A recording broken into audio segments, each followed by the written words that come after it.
Ok.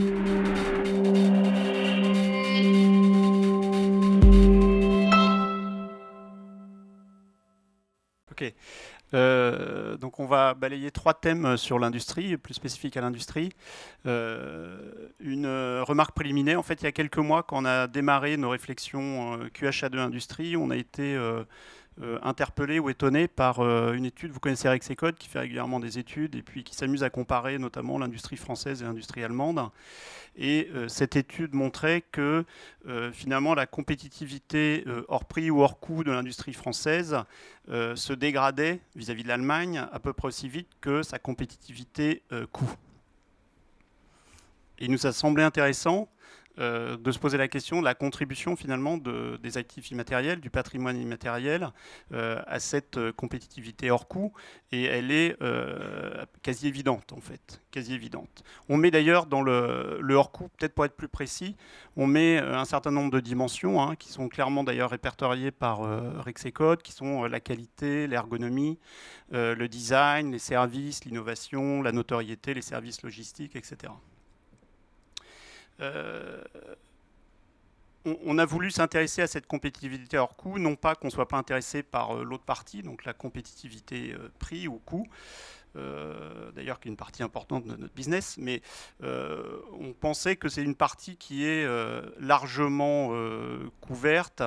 Donc je ne sais pas si BEFA disait il y a 90% du problème qui est un problème hors coût. Je ne sais pas si c'est 90% ou 50%. Ce qui est sûr, c'est que 90% de l'énergie est mise plutôt sur les questions de coût.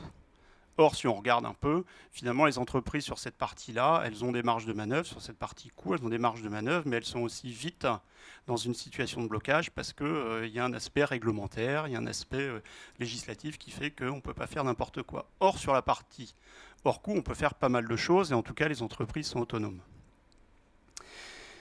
Si on regarde d'ailleurs, on a regardé un certain nombre d'entreprises, on avait parlé d'Essilor, qui est un groupe qui réussit plutôt pas mal. Et quand on regarde finalement le groupe Essilor vu sous l'angle des actifs immatériels, on peut considérer, je ne sais pas si vous en serez d'accord, mais que son patrimoine immatériel est assez riche, que ce soit en termes de valeur, de respect de ses origines, de respect de ses origines de sociétés coopératives, que ce soit en termes d'ambition stratégique, que ce soit en termes de capacité à se remettre en cause, mais également en termes de respect de ses salariés et une dimension intéressante d'ailleurs dont on reparlera plus tard, c'est une entreprise qui est très intégrée dans son écosystème, à la fois avec ses fournisseurs pour capter de l'innovation, avec ses concurrents. C'est un groupe qui est capable de faire des partenariats sur des produits spécifiques avec ses concurrents.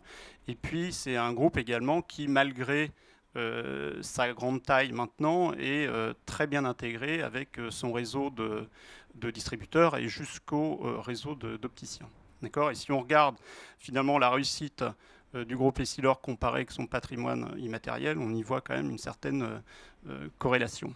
Et puis, à travers ces analyses, et puis notamment celle d'Essilor, on a mis donc en évidence, ce que vous voyez là dans les outils à utiliser, les 7 systèmes d'actifs immatériels des entreprises industrielles. On retrouve 2 actifs qui sont plutôt des actifs dits socles, donc qui sont constitués des origines, de l'identité originelle de l'entreprise et de son cœur de savoir-faire.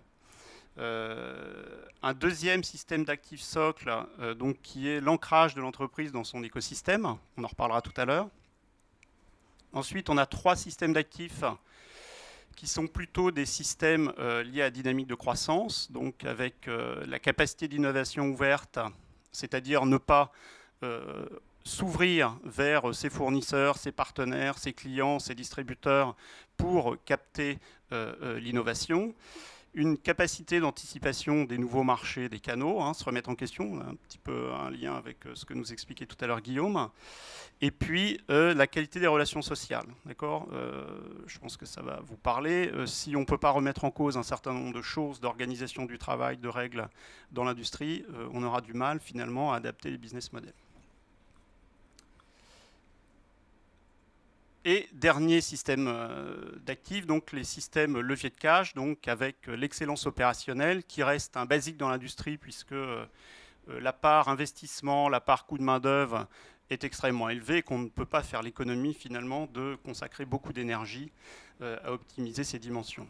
Et puis, dernier point, donc capacité pour générer du cash, donc capacité d'évolution de l'offre produits et services, donc à la fois en horizontal, plus de produits, en vertical, donc allant jusqu'à la personnalisation, voire, et c'est un des sujets qu'on traitera également, transformer l'offre de l'entreprise de vente de produits à finalement la vente de services. Sur les enseignements, dans le monde industriel, il nous semble essentiel finalement de mobiliser, si on devait retenir que 3 choses, de mobiliser les actifs immatériels, le patrimoine immatériel sur 3 choses. C'est l'ouverture pour notamment être meilleur en innovation, pour mutualiser les dépenses de recherche et développement. Et donc ça se fait à travers l'intégration dans les écosystèmes. Deuxième objectif serait de développer un modèle social qui soit adaptable. Donc on soit capable d'adapter les organisations, les profils, les compétences, les effectifs aux évolutions des business models. Et le dernier point, donc, sur l'évolution de l'offre. Pour passer, donc, on a dit, soit rester dans l'offre de produits, mais avec une offre de produits, avec des personnalisations, etc., soit passer dans une offre de services. Et donc, c'est un élément, effectivement, on en avait aussi reparlé dans le 3e groupe, qui est de dire, mais de quoi dispose-t-on pour dialoguer avec son actionnaire? Et donc de faire les investissements, puisqu'à chaque système d'actifs, derrière, on peut relier un certain nombre d'investissements, on va le voir juste après, pour pouvoir mesurer la rentabilité. Donc il y a un bon outil là-dessus qu'il faut rafraîchir de temps en temps, mais qui est un bon outil stratégique pour discuter avec son actionnaire. Et ça, c'est un point qui nous semble aussi majeur, au-delà du fait que il y a besoin, effectivement, c'est un bon guide aussi pour l'action.